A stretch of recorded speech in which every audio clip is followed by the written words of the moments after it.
Ce mercredi 15 février 2023, les conclusions du rapport d'audit contre Noël Le Graët mené au sein de la FFF ont été dévoilées. Selon nos confrères de RMC Sport, son comportement et ses dérives sont épinglés et font que le dirigeant ne dispose plus de la légitimité pour garder sa place en tant que président de la FFF. La tempête continue pour Noël Le Graët, président de la Fédération française de football.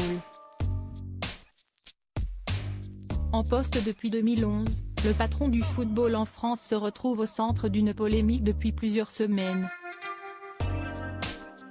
Souvenez-vous, début janvier 2023, il avait été interrogé pour savoir si Zinedine Zidane, option numéro 1 pour être à la tête des Bleus en cas de non-renouvellement du contrat de Didier Deschamps, l'avait appelé.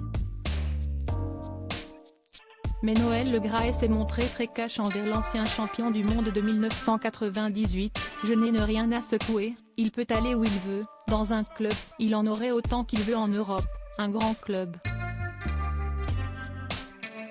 Une sélection, j'y crois à peine en ce qui me concerne », avait-il en partie déclaré. De quoi s'attirer les foudres de la ministre des Sports, mais aussi de Kylian Mbappé. Mais ce n'est pas tout. Depuis mi-janvier, il est visé par une enquête pour harcèlement moral et sexuel, ouverte à la suite d'un signalement. Mis en retrait depuis le 11 janvier dernier, Noël Le Graët a toujours nié les faits qui lui sont reprochés. Remis ce mercredi 15 février 2023 à la ministre des Sports, le rapport d'audit mené au sein de la FFF est tombé. Et les conclusions sont accablantes pour Noël Le Graët. Un rapport très attendu. Et qui fait du bruit selon les informations de nos confrères de RMC Sport, le document en question insiste sur les dérives de comportement de l'homme de 81 ans. Ces dernières sont jugées incompatibles avec l'exercice des fonctions et l'exigence d'exemplarité.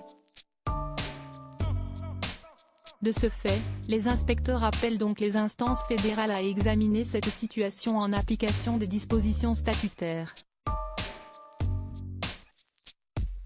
De plus, dans ce rapport, le comportement inapproprié de M. Le Graët vis-à-vis des femmes est mis en avant grâce à divers témoignages.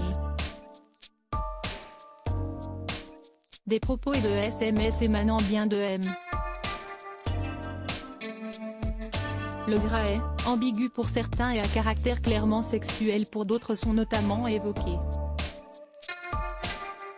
Enfin, l'horaire tardif des envois, leur caractère répétitif et la nature des destinataires, des femmes placées sous son autorité ou dans une relation de dépendance, sont aussi mentionnés. Dans la synthèse de ce rapport, une consommation excessive de l'alcool est également évoquée, de la part de M. Le Graët pourrait accentuer son caractère déplacé et injurieux. Un comportement considéré comme peu respectueux et non conforme à l'obligation d'exemplarité attendue de la part d'un président de fédération délégataire, peut-on lire. Enfin, des prises de position publiques déplacées sont épinglées, tout comme son exercice du pouvoir. Le rapport met en évidence un exercice d'un pouvoir très centralisé par le président de la fédération, qui délègue peu, privilégie les relations interpersonnelles sans s'appuyer sur les structures de gouvernance statutaire et gère les crises à distance. Des révélations accablantes.